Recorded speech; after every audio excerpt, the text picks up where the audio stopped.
Hi all, Mike from Technique Studios here with my assistants Rebecca and Edward, and we've put together a little game that will hopefully teach us a bit about the basics of electricity and conductivity.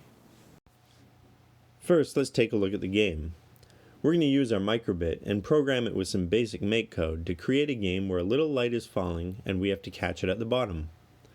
I'll add the code on screen in case you'd like to try it out yourself.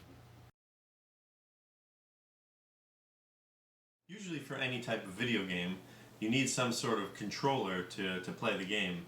All we've got is some cardboard and some tin foil that we're going to attach to the microbit using some alligator clips. To understand how it works, we need to know how electricity works.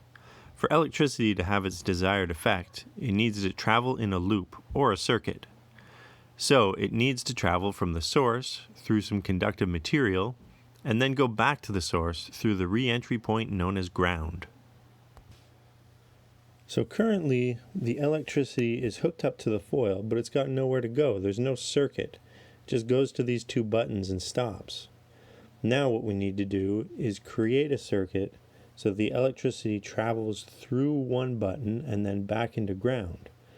So how we do this is we're going to put one finger on ground and then use another finger to choose what button we want to press. Now we're basically creating a circuit with our own body where the electricity will go through one finger and out the other finger back into the source. Don't worry though, the amount of electricity traveling through your body won't shock you.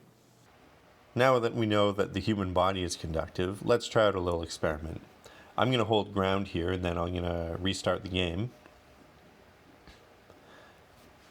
Now my assistants are going to take my hand and push the directional buttons with their other hands.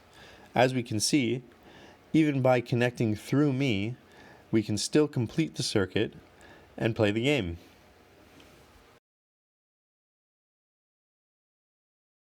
It can work with any conductive material you find around the house. Just remember that plastic isn't very conductive, especially rubber. Do you guys have anything else you'd like to try? Bread. Baby carrot. Alright, let's do it. Okay, so we'll start by disconnecting our wires from the foil controller. Now we'll connect the bread to one side and the carrot to the other, and of course we'll leave the ground connected as is. Now Rebecca, you try it out. There we go, she's holding ground and looks like the carrot works and the bread as well. There we go. So today we've learned that electricity travels in a circuit and that people, bread, and carrots are all conductive materials. I hope you enjoyed the video. Be sure to like us on Facebook and Instagram and subscribe to our YouTube channel. Alright, that's it for now. Thanks.